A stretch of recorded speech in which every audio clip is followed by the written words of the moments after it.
Hello everybody! Grab a seat, pull up a chair. It's time for another Mathas Muses. This time, greenlight again, more specifically, the changes they made to early access. If you aren't aware, today, on November the 8th, I believe it was today, it could have been yesterday though, Steam has made some changes to the way early access is handled. Initially, Steam Early Access used to work in the way that most new games would work. Your game would be released, and right on the front page of Steam, you would be featured in the New Releases tab, right in front of everybody, as was, the hope of a lot of early access games to be featured right up there. Well, recently, and I say very recently, it was in the past couple months, Early Access has been seeing a lot of shit games. Games that have obviously not gone through a lot of content protection, or a lot of QA testing, for that matter. Immediate examples are going to be the Dead Linger, is the most painful example of that recently. Stuff like Starforged, the Alpha, which is more like a proof of concept. Even potentially stuff like, Space DF9, where there's just really not a game there. But the more, bigger criminals in this, have been stuff like the Dead Linger and games that are just awful, the War Z infested, Nether even to a point. And people have been outcrying for a change. They want to see something different. They want to see something done with the early access feature of Steam to kind of have some sort of accountability, hold some sort of accountability to these developers, to these people that are releasing these trash games on Steam as what is very clearly a money grab and making promises that they can't quite keep. And Steam has, finally, in turn, stepped forward with something to present, a solution to the problem of all these bad games being released on early access. And instead of creating something, like a tab where you can actually hide early access games or whatever from your view on the feature tabs like they do with DLC, they have just decided that early access games will no longer be featured on that tab or on the front page of Steam. And that is an interesting decision because it doesn't stop these awful games from coming onto Steam. All it does is prevent them from being featured on the front page. And I think they've maybe gone a step too far. If you go to Steam, I urge you to open up your Steam right now, and you go to the very front page, and if you go right down to the New Releases section. Right below the New Releases tab, there is a checkbox where you can go and click Show Downloadable Content. Right next to it, I think would be an excellent idea, is to do something like Show Early Access Games, and have that click toggled on and off. That would be a nice intermediary choice. If you don't want to, as a company, QA test or check out all these games to see if they're even worth early access, are they even considered an alpha? Which, it's very difficult to do because the term alpha is extremely fluid as to what it means.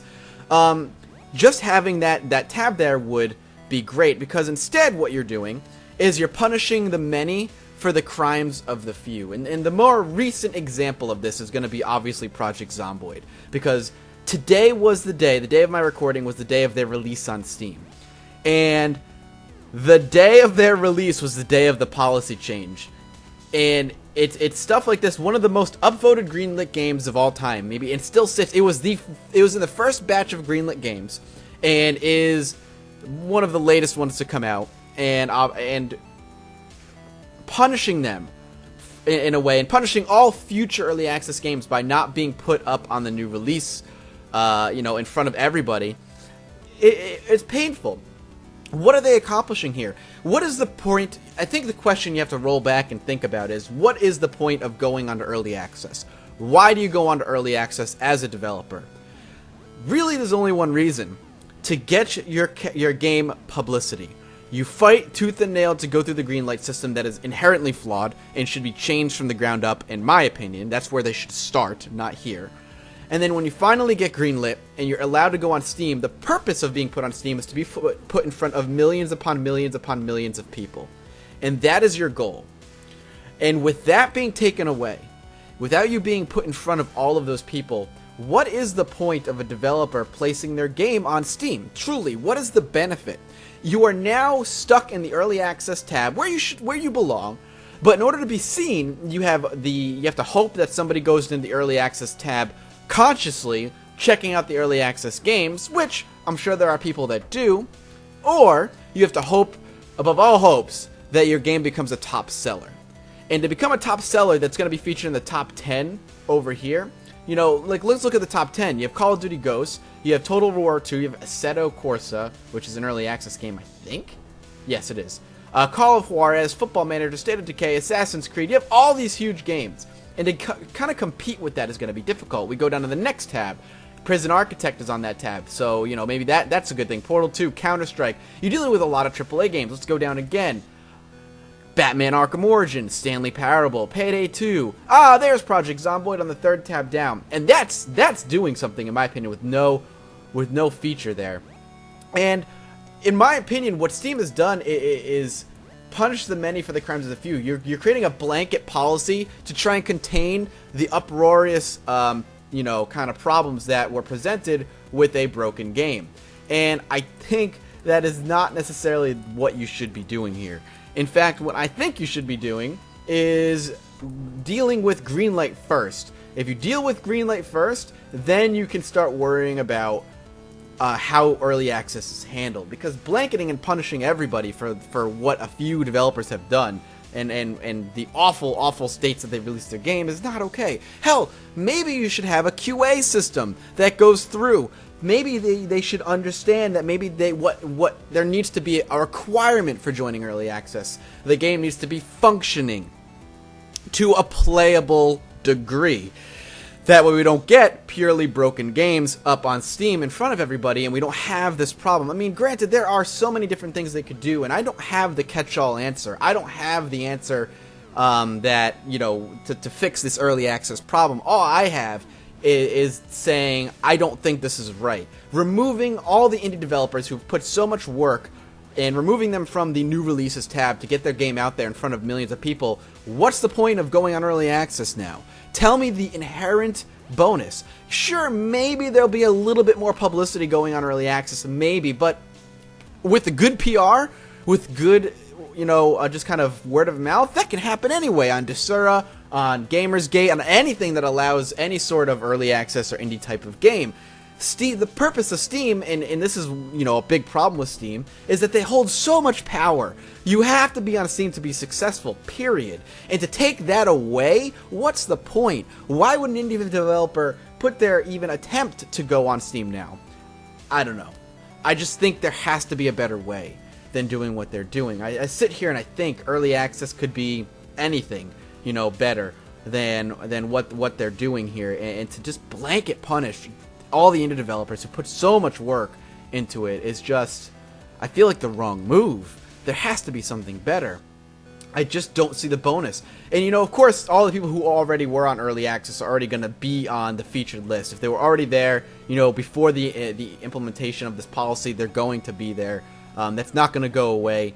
So if you guys are looking, you're like, well, I see some early access games, maybe it's just a glitch. Well, the thing has changed. And more importantly, and not necessarily more importantly, but another thing that really bothers me is that they didn't give the developers a heads up either. There was no email sent out to them to say, hey, we're changing our policy here. Get ready, you know, if you want to release your game earlier, maybe an earlier date, or you want to inform people. There was no warning. There was no email that went out. In fact, the only way the Indie Stone actually found out was that they had to be like, hey, we're in early access, we noticed we're not on the new releases tab. Is there something going on? Is there something we can do? What, you know, whatever. And Valve's response is, oh, we just don't do that anymore. You're what? I'm sorry, you just don't do that anymore? You didn't think to tell me, one of the developers who's going to be using your service, that, hey, the new releases section doesn't do that anymore. When you made this decision, you didn't think to send out an email to the developers to let them know that the new releases section was no longer going to be viable for early access users. You think you might want to tell somebody that so they can either make the appropriate adjustments to their release schedule, maybe do some sort of marketing system, instead of just be like, well, hold on, what's going on? Why is this not here anymore? That blows my mind. I don't know of a company that would just not tell you that they're making an inherently important change to the way that their product works and their system works. It just bothers me. It's surprising that this is something that can just be done and kind of can be gotten away with. And I think it needs to change. I kind of wanted to just make this awareness so you know, if you're looking for Project Zomboid or any early access game, you have to go hunting for it now. So make sure you are constantly checking that early access tab, unless this has changed or something has changed. But if you don't check out that early access tab, you won't know about the early access games. Especially if you're a big, indie game person like myself, the early access tab is going to be something I frequently check now, just to be sure. This is kind of an awareness thing, and I'm more curious what your thoughts are on this change. Do you think this is a good change? Do you think this is a bad change? I think you're quite aware of how I stand on it, and I look forward to hearing your opinions. Thank you guys so much for watching, and I'll see you next time.